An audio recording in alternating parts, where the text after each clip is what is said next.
The world is on tenterhooks after the assassination of Hamas chief Ismail Haniyeh on Iranian soil on the 31st of July.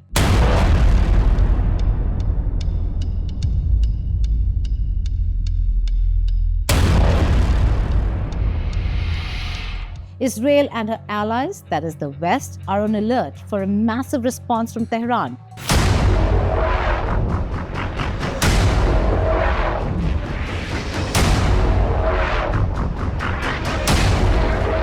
Even as the supreme leader of Iran, Ayatollah Khamenei, has vowed to avenge his death, it is certain that the attack will not take place before August 24th, 25th.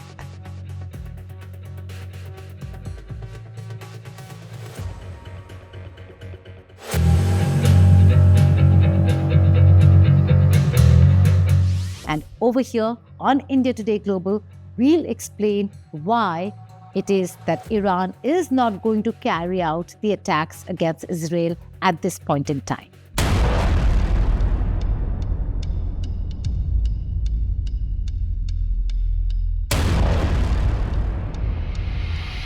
The assassination of Haniyeh and that of Fuad Shukr, a prominent leader of the Iran-backed Shiite militant group based in Lebanon the day before that, elicited a promise of retaliation by Iran against Israel's aggression.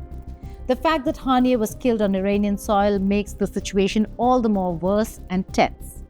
Now, here is why Iran will desist from escalation before August 24th, 25th. There is a strategic and religious reasoning behind this critical decision by Tehran.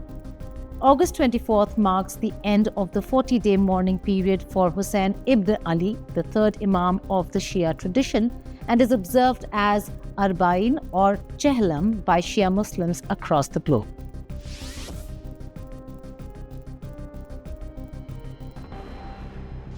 Iran, a predominantly Shia country, considers these 40 days as important, if not more, as the Hajj pilgrimage. And it is during these days that Iranians conduct pilgrimage from Najaf to Karbala Mosque, both situated in Iraq, the third and fourth holiest site for Shias respectively, after Makkah, Medina in Saudi Arabia, and Al-Aqsa Mosque in Jerusalem. Why and how is that connected to Iran's response to Israel? Here is a map of the region.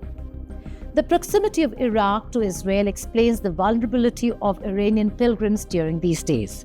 If Iran retaliates during this period, there could be an immediate response from Tel Aviv, and the target could be such spots, causing Tehran maximum damage. Also, pilgrims descend upon Iraq from countries including Kuwait, Pakistan, Afghanistan, Azerbaijan, Lebanon, Turkey, Bahrain, Yemen, and others.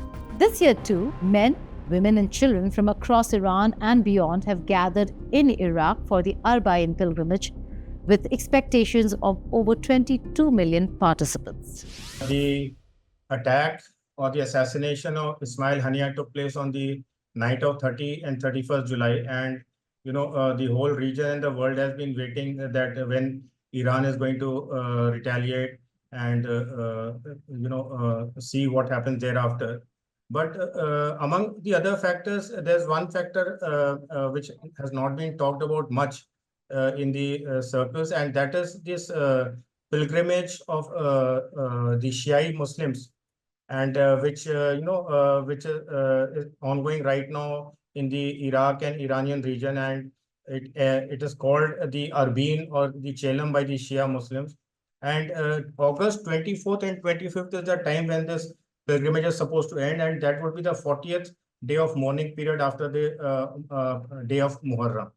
So from an Iranian point of view, this is a very important event which it would not like to be hampered in any manner. And, if Iran carries out its retaliatory strike on Israel during this period, and obviously, as we know, Israel is bound to strike back given its philosophy of immediate retaliation, there could be massive casualties among the pilgrims, and that would be, very hard for Iran to digest, especially because it sees itself as a core leader of the Shia Muslims, the flag bearer of Shia Muslims in the world. Now, there is loss of lives of pilgrims from not just Iran, but also ally countries like Syria, Iraq, Lebanon, Yemen. then Tehran loses strategic strength. On the one hand, they could unite for further retaliation, but on the other, questions would be asked of Iran's timing. At this juncture, Iran cannot afford that. When we talk of this pilgrimage, it is not only the Iranian pilgrims. Out of the 22 odd million pilgrims who are supposed to traverse during this 40-day period across the routes, it is the pilgrims from Iraq, it is pilgrims from Syria, Lebanon.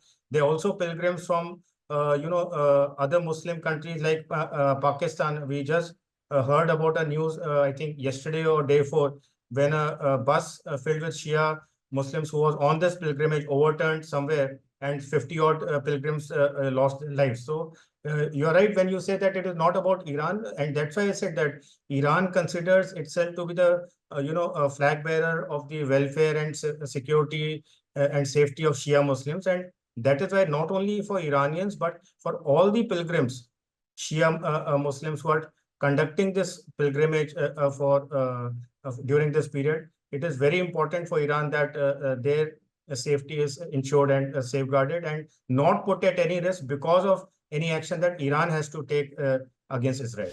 Iran's Road Maintenance and Transportation Organization has announced that apart from 1 million Iranians who have returned from pilgrimage, over 2 million pilgrims passed through Iran's border crossings to take part in this year's Arba'in processions between August 6th to the 17th. Keeping in mind that the Iranian government is extremely invested in the Arba'in pilgrimage, as well as the large-scale participation of Iranians in the event itself, it seems likely that Iran's retaliation to Israel will be on hold at least until August 24th and 25th. Thank you for watching India Today Global.